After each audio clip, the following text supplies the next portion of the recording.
Good morning, Alex. How are you? Very good, sir. Very good. How you doing? Very good, thank you. Not bad at all. So we've got a good film today, a good director as well, Darren Aronofsky. Yes. And it's a film called The Whale, which we both viewed in the cinema, which stars Brendan Fraser, a bit bigger than he usually is, as the title suggests. And we'll roll a clip in a second, but this film, it's quite, I wouldn't say dark, but it's not an uplifting film. I think tragic is the main word I would use. But we'll roll the clip so you get an idea first. Yeah, it's The Whale. I think it's worth seeing in cinema, but let's see a quick clip. Yeah. I know these rules can feel constraining, but remember, the point of this course is to learn how to write clearly and persuasively. Think about that. Think about the truth of your argument. You're an amazing person, Ellie. I couldn't ask for a more incredible daughter. Are you actually trying to parent me right now? Who would want me to be a part of their life? Really only tells me things about you. Why? Because that's all I want to know about. Why'd you gain all that weight? Someone close to me passed away, and it had an effect on me. Wow. So there we go then. Gives you a little kind of debrief on what the film is. The opening sequence you find out is that Brendan Fraser's character lives a very, disgusting is maybe a bit harsh, but that is an element in the film, but it's a grim life, to say the least. You know, he's trapped in this big whale of a body, and you don't know quite sure how he ended up there right to begin with. Yeah, it's very dismal how he lives, and he has this carer that really is his only friend, to be truthfully honest with you, and because he finds out very quickly that the way he lives his life, it's going to make his life come to an end. Essentially, it'll kill him sooner rather than later. He decides to try and rekindle this bond with his daughter. So, do you want to take it from here, Alex? What did Yeah, so I mean, what a film! I think is top contender this year, because it's just, besides the fact that the director is really good at this type of stories, because the director has done The Wrestler before, he's done Lux Eterna, Mother, and other films that have a great message. This is a masterpiece. So to put it in perspective, what it is about is this: Brendan Fraser's character is extremely obese to a point where he can't walk anymore. And the film is 95% happens inside his home and maybe on the porch for a couple of scenes of his home. But he's in there and he's literally, it feels like a cage. And I don't know if you noticed, this also filmed in 4:3 format, which has the black bars, vertical bars on the side, Baz, if you remember, in the cinema. Okay, yeah, so that adds to the element adds of to the effect of exactly, yeah. And it's a roller coaster of emotions because this is it's as big as he is, he's got a big heart, and he's like a great human. He's a teacher, so he's an English teacher. He teaches online, and he's got this, he wants to reconnect with his family. He knows that he's done some mistakes in his life, and he wants to, only during his week that we sit with him, because the film happens in a week, you get to try and see him, trying to get back to his daughter. His daughter is played by Sadie, which we've seen recently in Stranger Things, in the TV series on Netflix, and she's doing really well in this film. Samantha Morton is also in it briefly as the wife. Yeah, she plays a good role. And it looks the way he feels, I think. Didn't you think, Baz? Yeah, there's a bit of a kind of grey overtone, grey and dark greens, and I think that's done on purpose, definitely, isn't it? There's this chap that also comes to his house as well. Is he a Mormon? I think is he? Yes. Well, he's from the Christian church, isn't he? Yeah. That's an interesting element to the film as well. He tries to help him in God's name. He needs redemption, so this boy tries to help him throughout the film. And then also there's a kind of an interesting character as well with the the pizza delivery guy.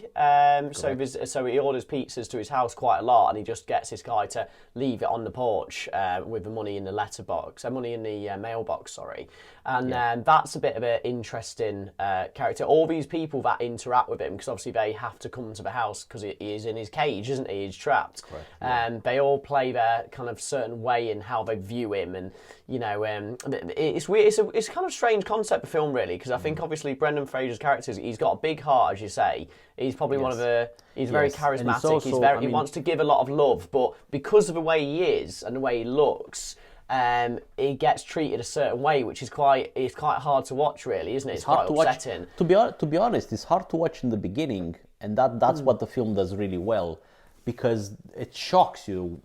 The way he looks, it just shocks you, and there's no way around it. It's unfortunate that he's that. It gives you this impending doom feeling, doesn't it? You're like, fuck, he's trapped. Exactly. He's trapped. Yeah, exactly. He is trapped in his own body, and the house is like 2 layers of cages. But it's like he's trying to live the normal life, but in that body, and you're thinking the simple things are really hard to do for him around the house, and trying to go to the kitchen or make a sandwich or put the laptop on. Everything is hard, but it's also very well played by Brendan Fraser, and the awards that he's receiving now, I think, are very, very well deserved. Don't you think, Baz? Yeah, 100%. Yeah, massively deserved. There's two scenes in particular where, because obviously it is very dialogue heavy because of the way he is. He can't do much. Well, it's based on a play, Baz. It's based on a play. Fantastic. That's something I'll be up for seeing, definitely. That sounds great. And right up my street. I like films that are like this, that are like, based in one room, and you could be done on a stage, because they always have to be good with the dialogue, and this one is as well. But I think one of the other questions in the film is, never mind the fact that it's this element of everyone finds him disgusting, and it's tragic, but also because of the situation that he's in terms of he's broken up with his ex-wife, and at the time he had an 8-year-old daughter, who is now 16. I think she's meant to be 16 in the film, isn't she? Was it right for him to abandon them two? Because he's gay in the film, isn't he? So he left his wife to be gay with another man. So is it right that he abandoned his 8-year-old child and the wife? I think that's another element I think that's discussed correct. in the film, isn't it? Well, I think that's the story. His story is the story of redemption. That's what it is in the film. Yeah.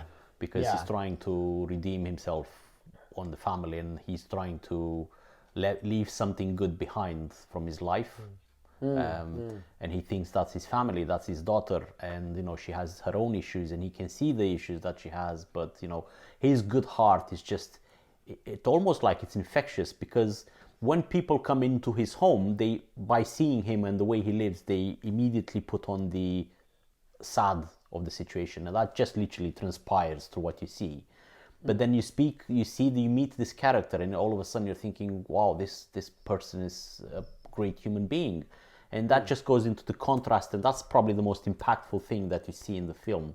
The way he teaches, the way he behaves, the way he speaks, and how confident he is that human beings are good, even though all he receives from other human beings is disgust. Negativity. Negativity. That's good praising it. Yeah. And by the reason I'm saying is it's an emotion roller coaster. There's a couple of comedic scenes. There's you hate him, you love him, and by the end you really appreciate what he is, and it's a proper impactful ending too that is still with me today. But the ending's really heart-wrenching, actually, isn't it? Yeah. And one of your favorite things you picked up literally was the soundtrack. Is again, bloody hell, what a soundtrack. The soundtrack goes really well, but I think it's like the crux for a good film, that, isn't it? If you need the soundtrack to be on par, and this one does it justice. It really does it justice. And there's another strange kind of element in the film, isn't there? I think we noticed. There's a crow that keeps coming to his window that he's feeding, and I didn't really know what that's meant to represent too much, really.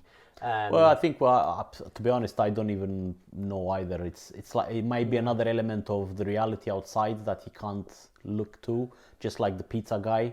So the pizza guy, true. You never see him until he opens the door once. It's almost all the time. It's like an outside element, a shadow outside his window. You don't actually see him. So that's the reality, the rest of the world that he doesn't have access to anymore, basically, the Brendan Fraser character, because of he doesn't want to come out into the world because of the way he looks. But what he can do, his touch of reality is feeding the bird, which is completely innocent, and he can do that, be a good person. So maybe that's what it is. But there's a lot of elements like that. You know, the children, his daughter and the Mormon kid, they speak about religion and what that means in his situation. Yeah, there is a lot of arguments about religion in the film, isn't there? Yeah, which is good. It's good to hear. It's good to hear the debate, you know. Yeah, so The Whale, is Oscar nominated already for quite a few Oscars in cinemas or anywhere you can see it, to be honest. Just pay attention to it and enjoy it, because it's quite a ride. Yeah, gets a thumbs up, definitely. Absolutely, sir. Okay, thank you very much, and until next week, have a good one. Yeah, take care, Alex. Bye. See you later. Bye.